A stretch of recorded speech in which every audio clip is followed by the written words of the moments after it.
Hello everyone. ठीक है। आज हम जो देखने वाले हैं वो देखने वाले हैं हमारे क्वेश्चन पेपर का फॉर्मेट कैसे रहने वाला है। ठीक है, जिसको हम बोलते हैं कि हमारा जो प्रपोज्ड क्वेश्चन पेपर है वो किस तरीके से रहने वाला है। तो पहले हम डिस्कस करेंगे कि जो टॉपिक वाइज मार्क्स, सब जन मेरे को पूछते रहते हैं कि सर इस टॉपिक को कितने मार्क्स आएंगे, कंपलसरी कितने के आएंगे, विद ऑप्शन कितना आएगा, तो हम उसके ऊपर में भी डिस्कस करेंगे। और at the same point of time कि आपका जो प्रपोज क्वेश्चन पेपर है, मतलब पेपर पैटर्न कैसा रहने वाला है ना, क्योंकि न्यू सिलेबस है, किसी को भी आइडिया नहीं है, तो हम उसके ऊपर में भी आज डिस्कशन करने वाले हैं इस लेक्चर के अंदर में। तो सबसे पहले हम यहाँ पे डिस्कस करेंगे कि टॉपिक वाइज, है ना, जो आपका first chapter, second chapter, third chapter है, कंपलसरी मार्क कितना है और विथ ऑप्शन वो कितने मार्क्स को आ सकता है। देखो ऑप्शन वाला पार्ट हमारे पास में नहीं है। ऑप्शन में फिर वो 15 मार्क्स का भी आ सकता है, 10 मार्क्स का भी आ सकता है। ऑप्शन को हमारे को फोकस नहीं करना है। बट जो कंपलसरी मार्क्स है कि भाई इतने मार्क्स का तो आएगा ही आएगा। हाँ, वो इंपॉर्टेंट है कि भाई अगर 7 मार्क्स बोला तो 7 मार्क्स उस चैप्टर से आने ही वाले, 10 मार्क्स बोला तो 10 मार्क्स उस चैप्टर से आने ही वाले हैं। तो चलो ज्यादा टाइम ना लेते हुए अपन फटाफट से देखते हैं यहाँ पे कि डिस्ट्रीब्यूशन ऑफ मार्क कैसा है यूनिट वाइज, जिसको हम बोल सकते हैं टॉपिक वाइज, है ना। तो ये देखिए आपका महाराष्ट्र स्टेट का ये दिया हुआ पूरा वेटेज है कि किस तरीके से वेटेज रहेगा, किस तरीके से डिस्ट्रीब्यूशन ऑफ मार्क्स रहेगा। तो आज जो अभी अपन पहले सब्जेक्ट देख रहे हैं वो है, मैं क्लियर आउट कर दूं आपको कुछ चीजें कि वो सब्जेक्ट अपन देख रहे हैं इकोनॉमिक्स। हाँ, ठीक है, यहाँ पे लिखा हुआ है वैसे ऊपर अगर आप देखोगे इकोनॉमिक्स, जो कि आपका सब्जेक्ट कोड है 49।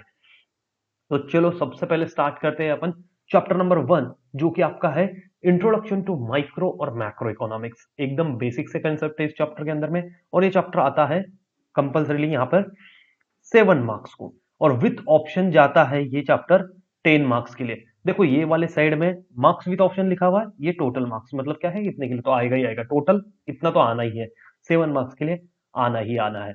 तो फर्स्ट चैप्टर आपका 7 मार्क्स के लिए आना ही आना है, विथ ऑप्शन ये 10 मार्क्स के लिए आएगा। सेकंड चैप्टर यूटिलिटी एनालिसिस, ये भी कंपल्सरीली अपना 7 मार्क्स के लिए आता ही है, और विथ ऑप्शन 10 मार्क्स के लिए। 3A जो कि डिमांड एनालिसिस है, इसको 1 मार्क ज्यादा है, फर्स्ट और सेकंड चैप्टर से 8 मार्क्स के लिए आता है, विथ ऑप्शन ये 12 मार्क्स का है। सॉरी इधर से, हाँ ये 12 मार्क्स का है। 3B सेम सेम है, कोई चेंजेस नहीं है, 8 मार्क्स कंपल्सरीली आएगा, 12 मार्क्स विथ ऑप्शन आएगा। फोर्थ वाला सप्लाई एनालिसिस, ये चैप्टर भी 7 मार्क्स को पूछा जाता है, एंड ऑप्शन के साथ में ये 10 मार्क्स को पूछा जाएगा। फॉर्म्स ऑफ मार्केट, ये चैप्टर 7 मार्क्स को कंपल्सरी पूछा जाएगा, विथ ऑप्शन 10 मार्क्स को। इंडेक्स नंबर, ठीक है, हाँ ये यहां पर अपन लिख लेते हैं। ये इंपॉर्टेंट है, वैभव सर के भरोसे, है ना। हाँ, ये भाई एकदम एक्सपर्ट पर्सन है, यहाँ पर आपको हेल्प आउट कर ही देंगे। ये 8 मार्क तो आपके फिक्स हो ही जाएंगे, सिंपल वे में आपको गाइड कर देंगे सर, है ना। अब ये 8 मार्क्स के लिए आता है, विथ ऑप्शन 11 मार्क्स का। नेशनल इनकम 8 मार्क का, विथ ऑप्शन 12 मार्क्स का, है ना। Public finance, finance in India 8 marks का, विथ ऑप्शन 12 मार्क्स का। मनी मार्केट और कैपिटल मार्केट 8 मार्क्स का, विथ ऑप्शन 11 मार्क्स का। और foreign trade in India 4 marks का, विथ ऑप्शन 6 मार्क्स का। इस तरीके से अगर आप ये टोटल मार्क्स का एडिशन करोगे, ठीक है, उसका टोटल करोगे तो आपको मिलेगा 80 मार्क्स। मतलब क्या है, जो कंपलसरी मार्क्स थे, है ना, कि इतने का आना ही आना है, तो वो 80 मार्क्स, और विथ ऑप्शन आप देखोगे 116, जो कि आपका पेपर होता है। पेपर आपका कितने मार्क्स का होता है बेटा, 116 मार्क्स का ही बराबर से पेपर होता है। ये बात आपको समझने की जरूरत है यहाँ पर, ठीक है। चलो आगे अपन अभी देखते हैं। देन अभी अपन देखेंगे कि आपकी जो एग्जाम्स होते हैं उसमें भी किस तरीके से मार्क डिस्ट्रीब्यूट किए जाते हैं क्वेश्चंस के अंदर में, है ना। अभी तक की तो हमने वेटेज देखा था, अब देखेंगे हम क्वेश्चन वाइज। तो देखो ये वाला जो पेज है, इस पे अपन देख रहे हैं कि फर्स्ट जो है ऑब्जेक्टिव, ऑब्जेक्टिव है आपका नेट 20 मार्क्स का, है ना। 20 मार्क्स के ऑब्जेक्टिव आएंगे, फिर जो शॉर्ट, है ना, वेरी शॉर्ट आंसर्स आपको लिखने होते हैं, वो आएंगे 12 मार्क्स को, with option 20 and 20। Short answer, अगर आपको शॉर्ट आंसर लिखने, वो है टोटल 32 मार्क्स के, with option 52 marks. And long answer जो कि है 16 मार्क्स के लिए, विथ ऑप्शन 24 मार्क्स। क्या ऊपर में भी अपन ने देखा था कि टोटल 80 था और 116, सेम यहाँ पर भी वही हो रहा है, देखो ये 116। जी हाँ, ये सब इसमें पेपर पैटर्न जो आपका फॉलो होगा। अभी देखो ये जो आपका है distribution of mark as per the objective. अब जो ये ऑब्जेक्टिव आने वाले हैं, ठीक है, वो किस तरीके से डिस्ट्रीब्यूट होते हैं, है ना। अब ये 80 के अंदर में किस तरीके से डिस्ट्रीब्यूट होते हैं, ये हमने एक एनालिसिस वाला पार्ट दिया हुआ है यहाँ पर। तो देखा होगा तो नॉलेज बेस्ड जो मार्क्स रहेंगे वो 15 मार्क्स रहेगा नेट, है ना, विथ ऑप्शन 21। अंडरस्टैंडिंग करना है तो 20 अंडरस्टैंडिंग वाले क्वेश्चन रहेंगे कि आप किस तरीके से उस क्वेश्चन को अंडरस्टैंड करते हो, सिचुएशन को अंडरस्टैंड करते हो, वो 20 मार्क्स के लिए with option 29। Application based question रहते हैं जो कि नेट है 30 मार्क्स के लिए विथ ऑप्शन 40 मार्क्स। स्किल कि आपके अंदर में किस तरीके के स्किल्स है, आपने जब पढ़ा तो आप उसको किस तरीके से प्रेजेंट करोगे, स्किल्स कैसे यूज कर सकते हो, वो 15 और ऑप्शनल 22। इसके ऊपर में फिलहाल आपको ज्यादा फोकस नहीं करना है, इसके ऊपर में ज्यादा कंफ्यूजन मत करो कि सर कैसे क्वेश्चन आ सकते हैं, ये वो आपको एक्सरसाइज के पीछे भी दिए हुए हैं और ऊपर में जो हमने अभी तक के पढ़े उसी के हिसाब से पेपर पैटर्न आपका रहने वाला है, तो ज्यादा उसके ऊपर में टेंशन लेने की आपको बात नहीं है। मैं आपको टाइम टू टाइम लेक्चर्स के अंदर में और जैसे अभी रिवीजन हमने स्टार्ट की उसके अंदर में मैं आपको गाइड करते रहूंगा टाइम टू टाइम। अब देखो, इसमें बहुत से बच्चे कंफ्यूज हो गए कि जब यूनिवर्सिटी की साइट पे गए वहां पे उनको दिखा टर्मिनल पेपर, है ना, जो कि था 50 मार्क्स का। बोले सर ये 50 मार्क्स का और एक प्रीलियम। बेटा टर्म एंड जो एग्जाम होती है कॉलेज की वो होती है 50 मार्क्स की 2.5 घंटे के लिए। कितने के लिए बेटा? 2.5 आवर्स के लिए, है ना। अपन यहाँ पे ऐसे लिखते हैं 2.30 मिनट्स, है ना। यहाँ पे 2 घंटा 30 मिनट्स के लिए वो एग्जाम होती है, 2.5 घंटे का वो एग्जाम होता है 50 मार्क्स का। कौन सा? टर्मिनल की बात कर ले। और प्रीलिम्स होती है कभी भी आपकी फुल मार्क्स के लिए जो कि होती है 80। और ये है आपका इंटरनल एप्लीकेशन बेस्ड जो टेस्ट फॉर्म फॉर प्रीलिम्स, है ना, वो इंटरनल रहता है आपके 20 मार्क्स का, जो होते हैं ना कॉलेज में इंटरनल्स होते हैं, है ना, वो 20 मार्क्स वाला ये वाला सीन है। ये जनरली यूनिवर्सिटी ने कैटेगरी फिक्स किया, बट हर कॉलेज का अपना प्रैक्टिस अलग रहता है ना। तो देखो आपका जो हमने देखा था टर्म, फर्स्ट देखा था हमने टर्म और सेकंड हमने देखा था 2 स्टार। बना लेता हूँ यहाँ पे प्रीलिम्स। तो जो टर्म का रहेगा आपका क्वेश्चन पेपर का पैटर्न वो किस तरीके से होगा, ठीक है, 50 मार्क्स के लिए हमको देखना है ना, तो वो किस तरीके से होगा वो रहेगा, ये देखिए। आप यहाँ पर अगर देखो तो उस क्वेश्चन पेपर के अंदर में 2.5 घंटे आपको दिए जाएंगे 50 मार्क्स के लिए। सेम ये मार्क एज पर क्वेश्चन, ठीक है, पर क्वेश्चन मतलब एक क्वेश्चन के लिए कितने मार्क्स आपको अलोकेट किए गए हैं, कितने क्वेश्चन अटेम्प्ट करने हैं, ठीक है, ऑप्शन कितने रहेंगे आपके पास में, और मार्क विद ऑप्शन कितने, number of question to be to attend, mark with out of option, है ना। देखो पहला क्वेश्चन आएगा ऑब्जेक्टिव जो रहेगा आपका, find the following types of sub questions, any two can be asked. ये सारे 8 में से कोई भी 2 पूछ सकते हैं आपको, कोई भी 2, एनी 2, ठीक है, एनी 2, इसमें कंफ्यूजन नहीं करना है। तो इसमें से कोई भी 2 आपको पूछे जा सकते हैं। फिर वो कैसा भी कॉम्बिनेशन हो सकता है, लाइक करेक्ट ऑप्शन चूज करने को बोलेंगे, है ना, कोरिलेशन वाला बोलेंगे, इकोनॉमिक टर्म फाइंड आउट करने को बोलेंगे, ऑड वर्ड आउट करने को बोलेंगे। इसमें से किसी भी तरीके के आपको 2 क्वेश्चन आ सकते हैं। और ये सारे चीजें जनरली आपके बुक्स के पीछे, चैप्टर के पीछे अवेलेबल है। और ऐसा नहीं है कि सारे चैप्टर्स के अंदर में ये सारे 8 क्वेश्चन दिए हुए रहेंगे, नहीं, किसी में ऑर्डर वन आउट है, किसी में कोरिलेशन है। सिंपल सी चीज है, इसका मतलब आपको कोई भी चीज, है ना, छोड़ के नहीं जानी है। पेपर को जब जा रहा हो तो ऐसा नहीं आ रहा है इसको छोड़ देते, कुछ भी आ सकता है। हाँ, और अपने नसीब अगर खराब है तो जो छोड़ के जाओगे वही एग्जाम में आता है। और सबको पता है कि ऑब्जेक्टिव 1 मार्क को ही रहता है, एक क्वेश्चन को 1 मार्क अलोकेट रहते हैं, टोटल 5 क्वेश्चंस। और एनी 2 बोला तो ये टोटल कितने मार्क्स का होगा, एनी 5 तो मैं कंसिडर करता हूँ फर्स्ट टू 5 5 10। देखिए, ठीक है, फर्स्ट क्वेश्चन आपका रहेगा 10 मार्क्स के लिए। सेकंड क्वेश्चन आता है जिसके अंदर में 2 सब क्वेश्चन है, क्वेश्चन ए क्वेश्चन बी। क्वेश्चन ए के अंदर में रहता है identify and explain the concept. आपको इसके अंदर में कंसेप्ट को आइडेंटिफाई करना है पहले और उसको बाद में एक्सप्लेन करना है।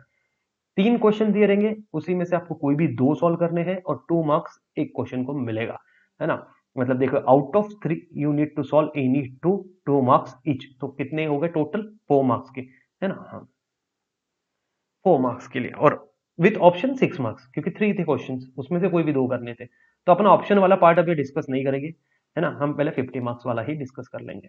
देन डिस्टिंग्विश बिटवीन, आप सबको पता ही है, डिफरेंस लिखना है आपको। 3 दिए जाएंगे, उसमें से 2 के डिफरेंस लिखने, 2 मार्क्स ईच, ठीक है। तो ये भी क्वेश्चन 4 मार्क्स को। देन जो क्वेश्चन नंबर 3 आ रहा है, क्वेश्चन नंबर 2 कंप्लीट हो गया अपना उसके, है ना, सब क्वेश्चन भी कंप्लीट कर दिया अपन ने। क्वेश्चन नंबर 3 आ रहा है, आंसर द फॉलोइंग क्वेश्चन। नीचे दिए हुए क्वेश्चंस के अपने को आंसर्स करने हैं। 3, इसमें भी आपको 3 क्वेश्चन देंगे, उसमें से कोई भी 2 सॉल्व आउट करने हैं। बट इसको मार्क्स ज्यादा है पहले के क्वेश्चन से, इसको आपको पर क्वेश्चन 4 मार्क्स है, मतलब टोटल 8 मार्क्स, 2 क्वेश्चन सॉल्व करना है 8 मार्क्स, ठीक है। देन फोर्थ जो क्वेश्चन है आपका वो रहेगा state with reason whether you agree और disagree with the following statement, है ना। ये भी आपको क्वेश्चन, 3 क्वेश्चन दिए जाएंगे, उसमें से कोई भी 2 सॉल्व आउट करने हैं, एक के लिए 4 मार्क्स है, टोटल 8 मार्क्स। ठीक है, टोटल 8 मार्क्स। मैं आपको एक चीज क्लियर कर दूं, यहाँ पे बोला है विथ रीजन, सिर्फ एग्री या डिसएग्री लिख के मत आना, मार्क्स नहीं मिलते हैं। तो वहां पे स्पेसिफिकली बोला रीजन देना जरूरी है। एग्री कर रहे हो तो क्यों, डिसएग्री कर रहे हो तो क्यों, और स्पेसिफिक रीजन देना, है ना। ऐसे मत लिखना डिसएग्री क्यों कर रहे हो, क्योंकि हम उसके साथ में एग्री नहीं है ना। एग्री क्यों कर रहे हो, क्योंकि हम डिसएग्री है। अरे भाई, ऐसे आंसर नहीं देने, स्पेसिफिक आंसर देना, है ना। आपको उसके ऊपर में शॉर्ट नोट टाइप लिखने के, भाई स्पेसिफाई करना, रीजन स्पेसिफाई करना कि क्यों आप उसके साथ एग्री करते हो या डिसएग्री करते हो। देन जो क्वेश्चन नंबर 5 है वो आता है study the following table figures passage and answer the question given below. आपको एक पैसेज दिया जाएगा, पैराग्राफ दिया जाएगा या टेबल दिया जाएगा, आपको उसको, ये होता है आपका स्किल बेस, या आप बोल सकते हो उसको, आपको स्टडी करना है और उसको एनालिसिस करके आपको आंसर लिखना है और उसके क्वेश्चन नीचे पूछे जाएंगे। ठीक है, हाँ, स्टडी बेस्ड होता ही है। वो एक आधी केस स्टडी दी रहेगी, उसको पढ़ना है आपको, नीचे क्वेश्चन पूछे रहेगा तो आंसर देना है ना। तो इसको में अंदर में भी 3 क्वेश्चन दिए रहेंगे उस पैसेज के ऊपर में, उसमें से कोई भी 2 आपको सॉल्व करने हैं, 4 मार्क ईच। ठीक है, 4 मार्क ईच, टोटल 8 मार्क के लिए क्वेश्चन है। और जो लास्ट वाला क्वेश्चन है अपना, वो रहेगा आंसर इन डिटेल। आपको डिटेल के अंदर में आंसर लिखना है, ब्रीफ आंसर लिखना है। 2 क्वेश्चन रहेंगे, उसमें से किसी भी एक का आंसर लिखना, 8 मार्क के लिए क्वेश्चन रहता है। ठीक है, तो ये टोटल कितने मार्क्स के लिए, 16 मार्क्स के लिए। मेरी बात ध्यान से सुनना, आंसर इन डिटेल लिखने का एक तरीका होता है, आप किस तरीके से वो आंसर को प्रेजेंट करते हो उसके ऊपर में आपके 8 मार्क्स रहते हैं, है ना। कितने बच्चे मेरे को बोलते हैं कि सर मैंने 3 पेज आंसर लिखा, 4 पेज लिखा, मेरे को फिर भी 4 मार्क्स मिले, 5 मार्क्स मिले। नहीं, प्रेजेंटेशन मैटर करता है ना। इसलिए बोलता हूँ लेक्चर मिस मत करना, अपने लेक्चर में टाइम टू टाइम इसके ऊपर में अपन गाइड करते रहेंगे। चलो आ जाओ, अब हम आएंगे हमारे फाइनल पेपर पैटर्न के ऊपर में, जो कि हमारा रहेगा इस तरीके से।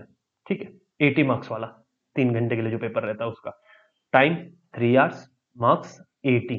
ठीक है, हाँ, मैं लास्ट में आपको इसका विथ ऑप्शन कितने मार्क्स का पेपर आता है ये भी बता दूंगा, है ना। क्योंकि आपको पता चले पेपर कितना सारा आपके पास में ऑप्शन करके उसमें से भी अपन अटेम्प्ट नहीं कर पाएंगे, ऐसा नहीं है। हमारे को एक रहता है ना कि अरे भाई साहब इतने सारे में से आपको कोई तो लिखना। सेम आधा पेपर पैटर्न ऊपर का ही कंटिन्यू होता है, सिर्फ इसके अंदर में मार्क्स एलोकेशन और एक आधा क्वेश्चन ज्यादा रहेगा, बाकी कोई नहीं। सेम जो क्वेश्चन नंबर फर्स्ट है वो ऑब्जेक्टिव है आपका, है ना। द फॉलोइंग टाइप्स ऑफ सब क्वेश्चन एनी फोर, हाँ ये बच्चों को अच्छा लगा। ऑब्जेक्टिव क्वेश्चन बहुत ज्यादा पूछे जा रहे हैं आपके इस बार। ठीक है, इसमें से ये 8 में से कोई भी 4, ऊपर 2 थे क्योंकि 50 मार्क्स का था, यहाँ पे 4 है, एनी 4 मतलब कितने, 20 मार्क्स के लिए, क्योंकि 5 मार्क्स ईच है ना। मैं पहले 4 कंसिडर कर लूं, ओके। ठीक है, 20 मार्क्स आपके ऑब्जेक्टिव है। ठीक है, 80 में से 20 मार्क्स तो ऑब्जेक्टिव। चाहिए क्या और जीवन में आपको, कुछ नहीं चाहिए, इतना इजी पेपर यही हो गया। फिर जो सेकंड क्वेश्चन है वो सेम ऊपर जैसे बताया था हमने, उसके 2 सब क्वेश्चन है, एक identify and explain the concept. ये आउट ऑफ 5 में से 3 सॉल्व करने हैं, ऊपर 3 में से 2 थे शायद, है ना, वो उसकी बात नहीं करनी है अपने को, अब इसकी बात करते हैं। तो आउट ऑफ 5 में से 3 सॉल्व करने हैं और एक क्वेश्चन को 2 मार्क्स है और 3 क्वेश्चन आपको सॉल्व करने हैं, इसका मतलब टोटल मार्क्स कितने हैं इसको, 6। ठीक है, with option 10 marks. Then distinguish between any, out of 5 आपको एनी 3 सॉल्व करने, same 2 marks each, 6 marks. Answer the following question out of 5 any 3, 4 mark each. अब यहां से थोड़ा वेटेज बढ़ जाता है, यहां से आपके, है ना, मार्क्स बढ़ जाते हैं, तो यहाँ पे 4 मार्क ईच मतलब कितने, 3, तो कितने हो गए, 4 इंटू 3, 12 मार्क्स का ये क्वेश्चन रहने वाला।